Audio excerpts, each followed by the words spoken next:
I bring in Albert, everyone remembers, and of course Lisa McQueen from Lexus. She is the media manager at Lexus. Albert Thompson, he is the managing director of, and director digital of Walton Isaacson. So everyone give them a big hand. And they're going to talk about how at Lexus they really were able to get the diverse community into their ads in a genuine way in the storyline and really find a lot of success with it. So I'll let you guys take it away, and I actually stole yours. So there you go.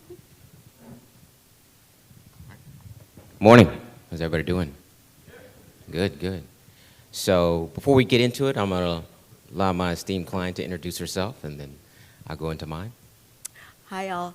I'm Lisa McQueen. I'm the Lexus media manager. I've been in my role for about a year and a half. I've been with the Toyota company organization for about 13 years, and so I'm just excited to be here with you today to talk about our multicultural marketing strategy.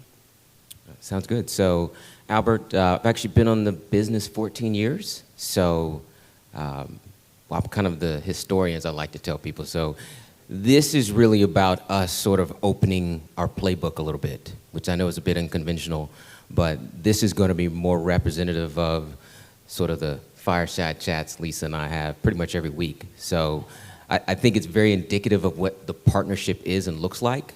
So don't mind us if we sort of bat and go back and forth. But I think someone who's been doing multicultural almost 2 decades, really this presentation is around the empowerment of activating all the audiences. The agency used to have a saying that you need to face the world the way it faces you. And we live in a very diverse world, but you'll find many times on the brand side, even the media property side, they don't face the consumer that is consuming what they are selling. So this is very much our story of what that should look like. And I think that's always been our manifesto for the brand, is to show the marketplace how it's supposed to be done. So without further ado. So the pursuit here is of cultural relevance as we sort of themed it.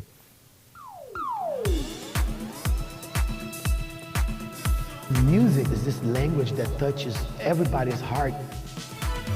Music makes me want to move my body. We can suffer with music. We all have beginnings, places we come from, individual experiences, and people that make us who we are today. And in learning who we are, we discover what we want to become. To move forward, you have to be in motion. And to be in motion, you have to feel the music. Feel the confidence. Let yourself feel the joy in everyday magic. Hey, Lexus. On this special episode of Hispanicized Hangout, I'm in my 2022 Lexus NX, on my way to hang out with Fernando Vargas Jr., and I'm super excited. Fernando Jr. is the oldest son of the legend Fernando Ferros Vargas. We are now in a time where culture means something. My name is Oluwafemi Okusanya. Most people just know me as Femi, and I am a content creator, producer, director.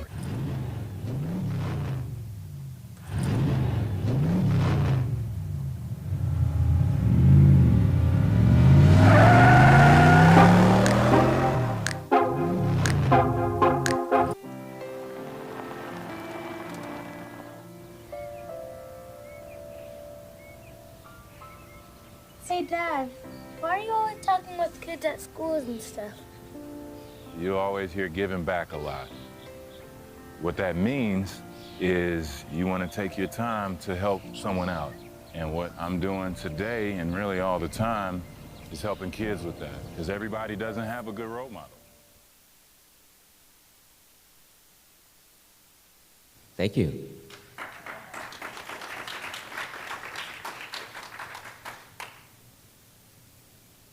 So when we really start to get into sort of the why it matters, and this is a recent study that Nielsen came out with, I think people underscore the importance of seeing the likeness of ourselves on the main screen. Whether you're talking about cinematically, with movies, TV shows, creators, it really just doesn't matter. If video has the power of sight, sound, and motion, we all look to identify.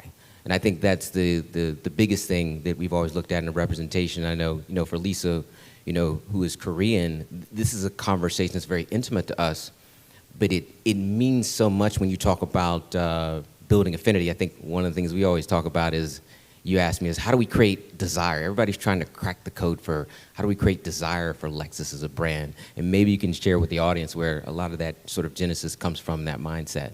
And I thank you for just the question and sort of for opening this up. I think for Lexus, especially from a tier 1 perspective, it's really about how can our marketing activities create these deep connections with our target consumer and increase desirability for the brand.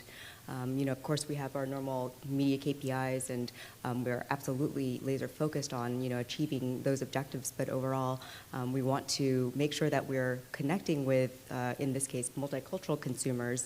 And the way that we found over the years that we can do that best is, through proper representation of our multicultural audiences within the ads, that we're putting out, within the media buys, the places that we're securing ad placements, as well as, developing content with partners where, especially when it comes to the multicultural space, there's not a lot of representation. And by taking these types of tactics and strategies, I think our multicultural customers are telling us, hey, thank you, Lexus. I feel seen, I feel heard, I feel respected. And that is really what allows us to win. It's a long tail game. Yeah, and look, Lexus is not absent linear TV advertising, that's done across all the segments, including Asian, queer, Black, Latino, general market, largely Caucasian. When we look at custom content, we look at answering what TV spots can't do based upon the fact that, look, you can't do 10 different spots, and to feature all the segments of the subcultures. And you look at the number of sort of linear TV limitations. I mean, 3 Black TV networks, you could say 4 serving the Hispanic audience, none really for queer because no one really counts logo in the modern era. And then, Bravo does its thing, but it's not dedicated programming. So for us, it was like, well, how do we get around that? And we really started to enlist partners as part of the storyline narrative. And, when I look at, and I appreciate the applause from the audience, but I have to give credit to the brand that was willing to take the risk. And I think the thing I always tell Lexus is behind every agency story is a brand that was willing to do that, because as you all well know, many just simply won't. Now, granted, we got to pull it off. But they've been rocking with us since the beginning, and they've really embraced this notion of the audiences to build affinity for your product have to see the likeness and their representation, in particular when it doesn't really exist at the same level of scale. Yeah, and I would just add to that, cultural relevance is one thing, absolutely. It's table stakes. That's what has to be represented in all of the creative that we're putting out. But how do we represent the fullness of our multicultural audiences within the ads? Show the full dimension of our consumers. That's been the secret sauce. That has been, what has allowed us to unlock just sort of the unique ways that we can connect more deeply with our target consumer. And these are some of the themes that we've actually executed on, which can seem very targeted and very narrow and very precise. Might not make as much sense for a mass brand like Toyota, but it makes all the sense in the world for a niche brand like Lexus. Yeah, and it's interesting, if you can look at the themes that were presented in the Nielsen report, it's a very limited domain for which Black, Latinos, the queer community, even Asian are portrayed. Just looking at the visual here, especially when you break down the difference between men and women, it's not a lot. But if you look at us on the right, we were very intentional. I remember the first time I said, we're going to go into gay sports. And people like, gay sports? That's a thing? Like, no, it's actually pretty big as a thing. We actually started with gay tennis, and now we're sponsoring gay polo. And look, I told Lexus, I don't know if there's anything more premium than gay polo. So let's be clear. And there's a reason why there's another automaker in the prestige category who wants it back. They just weren't smart enough not to let it go. But when you look at some of the things on there that we did, we said, hey, the queer community, they're producers, they're artists. And that was some of the work you saw in the opening slate. We had a spoken word TV show, Versus and Flow, that had 7 seasons. We did a racing show, 0 to 60, that we taped with some of the notable tracks, focusing on the Black segment, because no one's portrayed Black America on racetracks in high-performance Lexus vehicles. So if you look at it, Latinos in tech, queer in tech, Black in tech, we looked at breaking all the conventions. We're like, okay, we get it. Everybody travels, everybody eats, and we do those, and those are Pillars for Luxury and Lexus That'll Never Die, but we were very intentional with the education of the client of saying, these segments do everything everybody else does. They're in every other sector, and some are presenting even more. So that's the story we need to go tell, not overly tell the black athlete story or the black artist story. And it's not that we don't do those, but they're just other stories that are untold. And again, my mantra for the brand was like, let the other brands follow and let's see if they can keep pace. I think it's really interesting, you know, and Albert and I talk about this a lot, and truly this is sort of a sneak peek into the one-on-ones that we have weekly. You know, but Albert just brought up the, you know, the theme of the black athlete, and, you know, when we're talking about some of these, you know, micro themes that we really need to go after and represent through content marketing, I think of just my own experience, you know, as an Asian girl and an Asian woman, you know, all I saw on TV were, you know, just portrayals of, you know, the nerdy sidekick, you know, Asian kid who's supposed to be super, super good at math and, you know, just, you know, sort of not appealing at all, you know, just, you know, from an outward appearance, or the polar opposite of that. Which is, you know, this dragon lady type of representation where it's, you know, hypersexualized, and I didn't see myself at all represented. And, you know, I think most people live somewhere in the middle of, you know, these two extremes. And I think being able to, you know, really hone your strategy so that, you know, you are recognizing and acknowledging and, you know, portraying people just generally for the fullness that they have to offer is such an important and interesting way, I think, to go about your marketing strategy. And I think, you know, I wonder if that learning had been something that, you know, brands back in the day, you know, that they were keeping in the forefront, what brands I would be loyal to today. So I think that's, you know, definitely something that, you know, we're constantly just chatting about and trying to hone. Absolutely. So there always has to be an ignition point. And, you know, when I say it is one thing to get it started, because I think a lot of, you know, agencies, media companies like, well, how do we get out the gate? Aside from you have to have a client willing to take the risk. This was really our first. I mean, this was the beginning of the custom content play that we did for Multicultural for Lexus. And as I started to say, you know that for the queer audience, there's just not a lot of over-the-top channels, especially in 2012, where you could actually reach the audience. And you're talking about an audience that pockets in gay-friendly cities, especially when you're talking about a decade ago. So one of the partners now, it's Q Digital, but at the time it was called Gay Cities, and they still operate that domain. We said, well, how do we portray the brand, the product, and we can't produce anything TV-esque? There's no channel to put it in. So we talked about, what if we did custom content? We actually did a series of road trips. And it was very much an evolution. You know, it's funny, the program sat in the queue for about 6 months as I think the brand pondered how they were going to play in the queer space, how they were going to identify this audience. Would we let publishers start creating content at will? And then it really, you know, started off, well, let's do a road trip that's pretty safe, and we'll have a different series of archetypes. We did San Francisco to LA, DC to New York. Boston was an excerpt, and then we culminated with doing something at Auto Club Speedway. And, you know, what I told Lexus as well, I don't think a company has filmed 2 queer guys on a racetrack in an RCF. That's probably never been done. But people don't need to be deluded that the queer community is not into racing or motorsports. Again, as I said, they're into everything. So we ran the gamut, and then the floodgates really sort of opened. And again, I give the brand all the credit for willing to embrace it. It just so happened that the head of Q Digital was an ex-CBS guy. So I'm like, well, look, this guy probably knows how to shoot some content. So I think we can handle a road trip. And I met up with him in each of the stops, and, you know, we went through the setup, and it turned out to be a very great exercise, and also a learning experience of the symbiotic relationship between the product story and the people that were really casted in it. And obviously this predates Lisa, but you know, this was one of those things where I said, well, let me tell you how this all got started. Always teaching me some history lessons there. But I was not surprised, you know, at the approach when Albert was explaining it to me. Obviously, it was before my time, but just part of the Toyota and Lexus DNA and philosophy is always, being open to testing new things, learning, new approaches. If we fail, that's fine too. Not every test is going to be a success. In this case, it absolutely was, and we've just continued iterating on this type of a content strategy, and it's not an LGBTQ only type of a content play, but truly, an approach that is informing the way that we just bring any new product to market. Yeah. So, where are we now? So, a decade later, and this is a rough estimate, but I'd probably say over 250 pieces of individual content between all the work with the partners, the shows, and that's from snackable content to full shows that are, relatively speaking, about 30 minutes. And, that goes the verse and the flow, 0 to 60, some of the stuff you've seen, and then there's other stuff in the background. So this has really become quite an engine, as you can imagine, over the course of a decade and change. So there's a lot of momentum.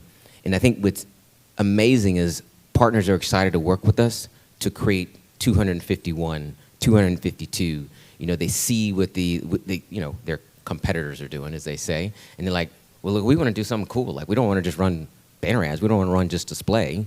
Can we get just out of programmatic and get into storytelling? Like, we want to be part of the narrative. And I think that's what has helped is when we lay out the manifesto, the brand around culture, all our partners want a piece of it.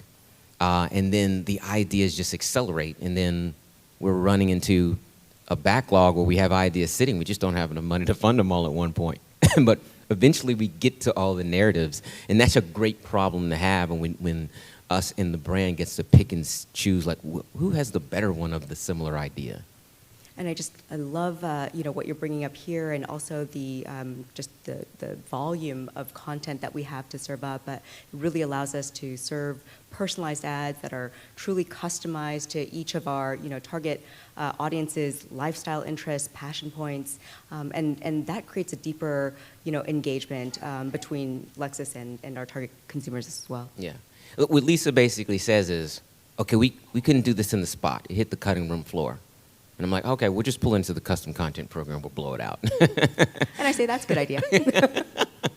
Or, we just sit there and say, well, what doesn't make network TV commercial approval for the obvious reasons?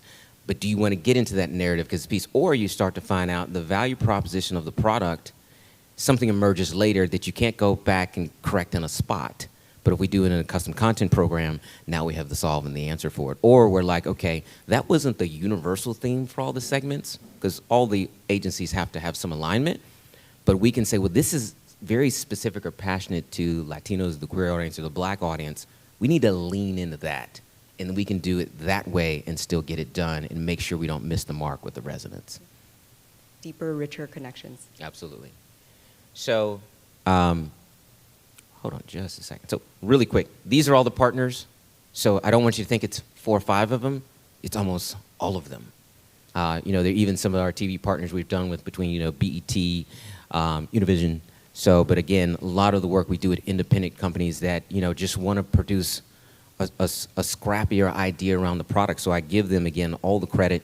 These are the ones that have helped rock with us over the past decade. There's probably a few logos sort of missing, but I mean, this is a pretty fair representation of, a lot of the thinking of what's been produced. And I think, some of the partners we work with on the influencer side, while they're not in the same custom content lane, are represented. Like I know that Scotty Reese from A Girl's Guide to Cars is here, and she's worked with us as well, in particular on our 0 to 60 product. So, I mean, we've created sort of an ethos of how we work. And I think that has created an infectious nature of wanting to work with the brand, which is amazing. All right, so 2022 and beyond, because we can't stop rocking. I think the notion of Lexus is Kaizen is the term, which is this notion of continuous improvement, which basically is an agency is, how you gonna take it to the next level? It applies to us internally as well. Right. So 2 things we're working on. One, we work with Passport on, as I mentioned, the Gay Polo Initiative.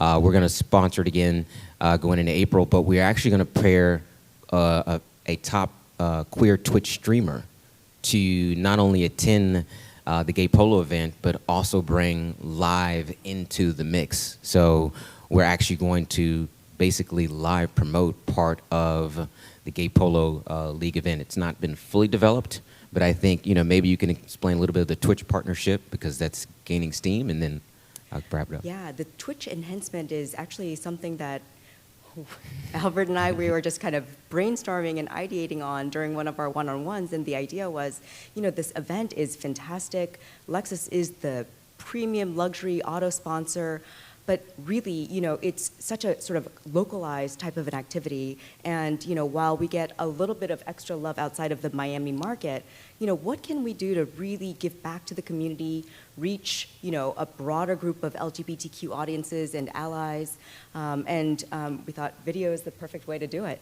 And so we are working with a Twitch creator, an LGBTQ creator, and it's just, I think, an awesome demonstration of how committed we are to DE&I, and really we're doing this in the spirit of what we feel is right for the business first and foremost, and we also brought this idea to the table knowing, hey, this is gonna, there's gonna be some incremental costs associated with this enhancement, so we weren't putting the squeeze on our partner.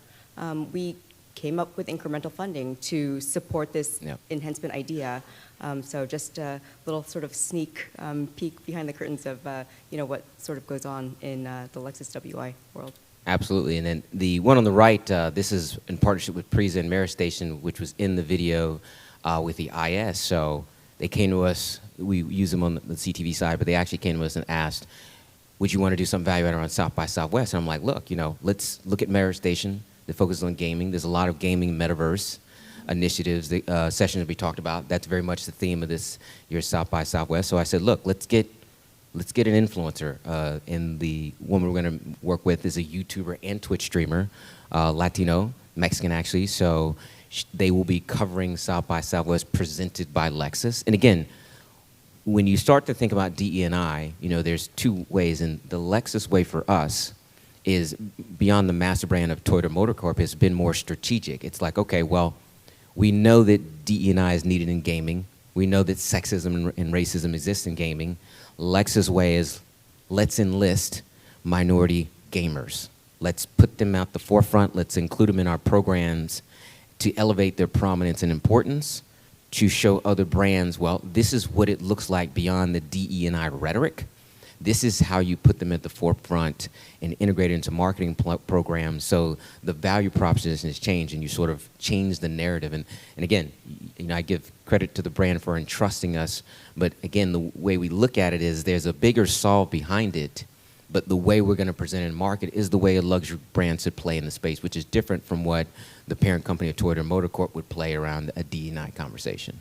And I think that point is really a really valid and an interesting one, because it's very much informed by the culture. DE&I is not something that's new for Toyota or Lexus. It's been part of our DNA for a very, very long time, and it is just the way that we go about doing business. And so when we're talking about gaming, there are a lot of sponsorships that we can secure, that any advertiser can secure. But as we were thinking about it from a multicultural standpoint and understanding that there is a discrepancy in the representation of multicultural audiences within the gaming space, what could we do to help the community? And we were able to figure out a solve that really does, it benefits Lexus from all of the marketing KPIs that we have established, but it also gives back. And that's what's most important to us. Yeah, and look, a lot of the stuff you saw at the beginning when we opened up, very entertainment driven, but we are very performance driven. We have a series of KPIs that run the gamut from your front end media math to your lower funnel high valued actions. So I don't want anybody to think it's just stunting and for fun. There is a very strategic business purpose. And look, what we're trying to prove out is what it's going to mean to move the needle and the product at the next level, at the next stage, at the next vehicle lease, the next model update. Like, there is an intentionality behind everything we do that we are proving out. And even if it means the custom content informs the thinking for the next spot, or it could be for the next event. It could be for the next archetype. It could be for the next talent who becomes the voice of Lexus for our segments. There is a broader design in everything we do beyond the fact that there is a fun entertainment factor to what we accomplish. So thank you. Thank you.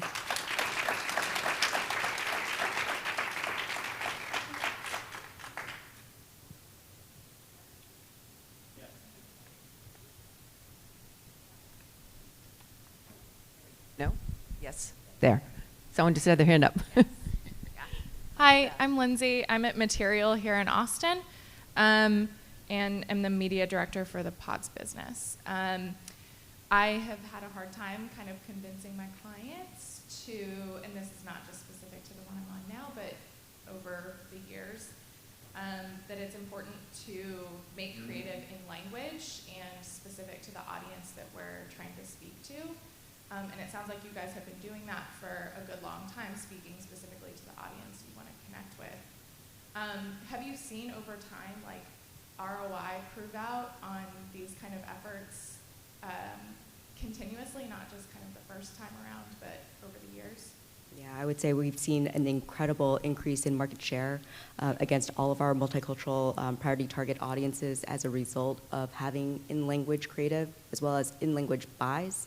I think both are very important. We've continued to do a lot of just proprietary research as well to continue proving that out internally, just to give our leadership confidence that this continues to be absolutely the right approach, and it makes great business sense because when we're thinking about the future of the brand and how we're going to grow our business, a lot of that is going to be driven by multicultural buyers who are just now starting to think about what their next car purchase will be. So there's absolutely a huge business benefit in taking a very specific in-language type of multicultural approach. Yeah. And from a tier 2 perspective, which she knows well, dealers who enlist representation who look like the people walk in make more money. The dealers who said, oh, I put more Latino salespeople, leave the region or their PMA selling to Latinos. Dealers who have said, oh, we're struggling with converting the black buyers and have put more black people in the dealership, sell 1 out of every 4 Lexus vehicles to someone black, period. It is what it is. And that's why I say you have to face the world the way it faces you. And I always tell people, there's so many things that a consumer will never declare. They will never tell you.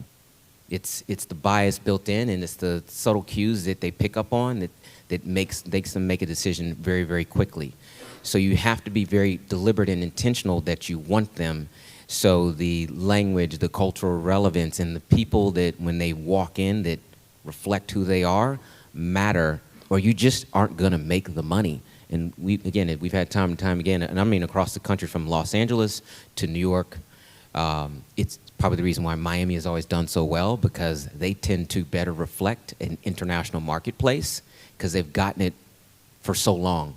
Some of the other markets are very spotty. When we hear a deal in one marketplace, oh, we're not, and then we're like, well, your counterpart just got a whole bunch of folks that represent the culture walking in, and he's got 30% growth over you. You do the math. So I wholeheartedly, especially with Asian, with the language piece, but there are levels to it, as they say. And that's a great starting point. But the bottom line is people who are non-white pick up very quickly whether this is for them or not. So they'll never say anything. They're just never going to show up. Or they'll just go to the next brand who did a better job of it. And that's why our manifesto is like, well, we're just going to show people what it's supposed to look like. And if anything, they can just say, well, let's just do what Lexus did. Matter of fact, when they're done with that sponsorship, can we have it?